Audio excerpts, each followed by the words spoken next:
Hello, welcome back to Bonaventure Time. Today I'm taking the time to respond to a comment I received in one of my videos. It was on the von Hildebrand and Kant video, but it actually wasn't really concerning it. So the question that I received was actually about Aristotle and Aquinas on are they really direct realists? And I'll explain that in a moment. Some people call it naive realism. The person asking this question is an idealist, and so I just want to take the time to kind of explain what Aquinas and Aristotle held in relation to objects and knowledge, and were they really direct realists, and what does it mean to be a realist, an idealist, or a materialist? So, this video is for this in response to this question. And to take into account, before I really get into what Aristotle and Aquinas held, I'm going to clarify what idealism is, what realism is, and materialism. The differences between them, and then what I identify as, and what Aquinas and Aristotle do, as well as I might mention a few other philosophers. The difference mainly in idealism and realism is realism actually has more of a central role in the history of philosophy. You can pin it down as the comment implied it was in Aristotle, and this is true. But it actually finds its root in a continuum in the philosophers all the way up until really Descartes and Francis Bacon. So we see about 1,300 years, 1,400 years of realism really being the held position. And it's not really until really the 1500s, 1600s do we see an idealism come out, and really until the 19th century that we see a really direct idealism. So that's kind of a genuine history. Realism came first, really, before idealism. And what the difference is between them is idealism typically holds that there is a world, there's an objective world, but if you're a Kantian idealist, that world is inaccessible to human reason and human thought. So there's this world of phenomena, this world of appearing objects, right? So in that way, Kant's a phenomenalist, not a phenomenologist. I've done videos kind of explaining differences between that. And so idealism thinks that there's also this world of the objects in themselves, the world of noumena, but we have no access into this world. Schopenhauer would believe in this. Fichte, and Schelling, and Schlegel, these were like German idealists. They would follow kind of the Kantian idea, making adaptations, but essentially these idealists think that there's a world in themselves that we have no access to, right? Metaphysics isn't really a discipline. Human reason, it is a discipline in that human reason is always kind of trying to seek the objects in themselves, but human reason can't really penetrate to the things in themselves. So there's this world of noumena in which we have no access to, and we really only have this sort of construction of the world through the categories of the mind for Kantian idealism, in which the world conforms to the mind because it's just the world of appearing, right? And so that's what idealism is in a Kantian sense. In a more Husserlian sense for phenomenologists, or transcendental phenomenologists, right? Idealism for Husserl is somewhat similar. He thinks there is an objective world in and of itself. There's a reality, but it comes through his bracketing system, where you bracket the existence of the object and you come to construct it through the imagination and the representation of it, the presentification, if you want to use a Husserlian term. And through this, right, we come to denote meaning upon the object. And that's sort of the idealism of Husserl, is through bracketing we go into this pure consciousness and bestow meaning upon an object. So that's different kinds of idealism. That's kind of idealism at its heart. And really, the main central thesis of idealism is that we cannot know the world in and of itself in direct experience. Realism combats this and thinks we can know the objective world of things in and of themselves just through direct experience. But there's different kinds of realism, and this is why I want to mention these.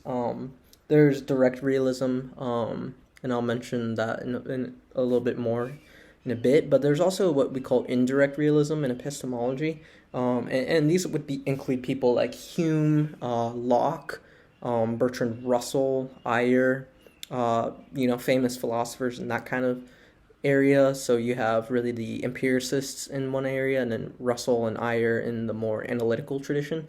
And what they think is that we perceive reality, but indirectly, as its name implies, right? We perceive things, if you're Hume and Locke, according to sense datum and sense perception. There's impressions, but we don't really perceive the object in itself, only the impression it makes upon our minds. Hume uses an example of a table.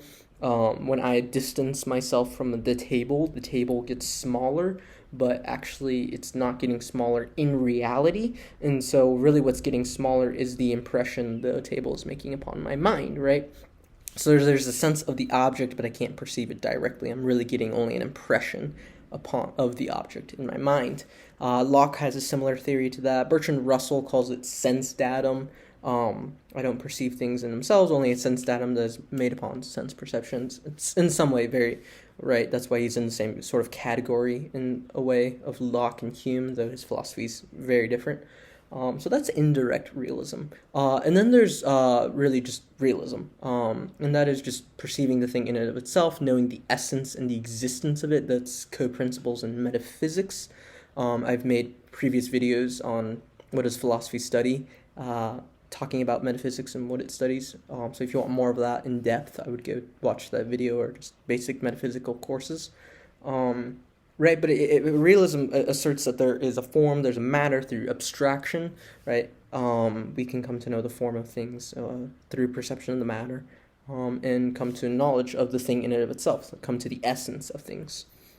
So that's kind of a brief overview of what is idealism, what is realism.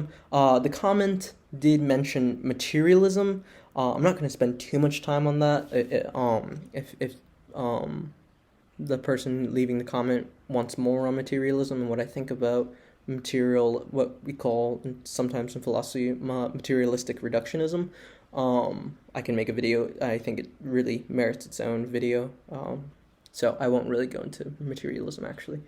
Okay, brief overview, that's one section. There you go. There's your brief overview on what these mean. Now, Aristotle and Aquinas, did they hold this, and is it something that is reasonable to hold, or should we be idealists? Yes, Aquinas and Aristotle held this, a direct realism, but many other philosophers, might I mention, held this. I mentioned Husserl was an idealist, but his students actually rejected his idealism.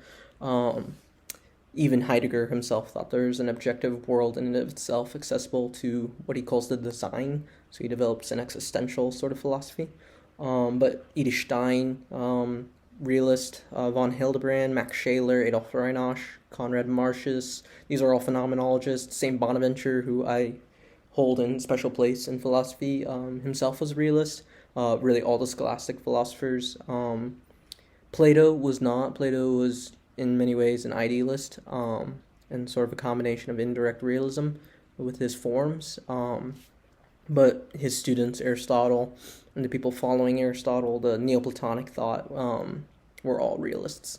So realism is held by many philosophers of many upstanding credit. And the way to kind of defend Aquinas and Aristotle, if you will, and why did they hold this, and is it something to be held, it is because if you think about it, for the scholastics, like St. Thomas, he diverges from Aristotle in a couple ways, but for the scholastics, right, if you perceive something like a table, you come to know its matter, what is it made out of, and you come to know its form, that which gives the table its idea, its image, right? It's not just wood, it's shaped into a certain image, right? It's a certain idea, so to speak, in the mind of the creator, right? And there's wood on that tree, but the tree is distinct from the table, and that the table is shaped into a table, and the tree is shaped into a tree. And for scholastics, even Aristotle, right, these are his four causes, right? And then from that you can understand the form and the matter of it. It's a hylomorphic structure, which simply means it has a form and it has matter, right? And in that, identifying that through the process of reasoning, abstraction, what they call the agent intellect, it can come to the idea, the essence of it, and can categorize it into genus and species, right? I categorize a table that is in front of me. It has a certain shape, it has a certain fulfilled end, or namely to eat at that table, or to sit at that table and to use things on that table. But I'm looking at three tables right now. One's made out of wood, One's made out of marble and one's made out of a different kind of wood, right? All three of these tables are different. They have their own species, if you will, or individual, but they're categorized into the same genus of table. And if you look at plants, it's the same way. They're under the genus of plants, but they have their own species. Or if you look at the genus of man, right, he's in the genus of animal, as along with other animals, but obviously the species man is different according to his anthropological makeup. And so we really see that it's not really ridiculous, I think, for Aristotle and Aquinas to hold this position, because you are, in a way, coming to know the essence of man. You understand essences, right? What is it made out of? The whatness. In Latin, right, essentia also is referred to quidditas, which is whatness. Whereas existence is more referring to thatness, that it is, right? So we're coming to know what is it made out of. And that's what Aquinas and Aristotle are referring to when they have a direct realism, right? Is they're referring to the fact that we can come to know things in what their whatness. Now, Aquinas, it should be said, and I don't think this gets emphasized enough, is Aquinas is not a direct copy and paste from Aristotle. He has many things that he diverges from. And one of those is in epistemology, in that Aquinas thinks there's a certitude of truth of which cannot be held unless one has faith. If you want examples of this is in his Summa Contra Gentiles, which is the basis of the relationship between faith and reason. They're not opposed to one another, but this is just the Catholic philosophy and the Catholic background, the Dominican background of Thomas Aquinas coming out. Bonaventure has a similar thing. I have a video on it in Divine Illumination, speaking of that relationship. So they're very much in continuity with one another. But you can know, right, the certain whatness of it, and with certitude, on a basis of knowledge, right? And so that's what the realism of Aquinas is. It's very similar to Aristotle. There are some differences. For example, Aristotle, as I said, works basically on the basis of physics, whereas Thomas Aquinas works out a more refined metaphysics, while on the basis of physics, and refers to created truths as residing in the mind of the divine intellect, as he calls it. That's in his De Veritates, De Veritas, I should say. But, right, the realism, I don't think it's really ridiculous. I myself am a realist. I follow realist phenomenologists, and St. Bonaventure and St. Thomas Aquinas. So I don't think it's ridiculous to really say that they that they hold a realism, because I think we can know objective things in themselves. I know the table in front of me. I know, right? I know that it's there. I mean, I just knocked the table. It's there. It's not just a sense impression in my mind. The reason I reject Hume and Locke is because they I think have a misconstrued idea of imagination and hallucination, and they tend to put it on the side of imagination.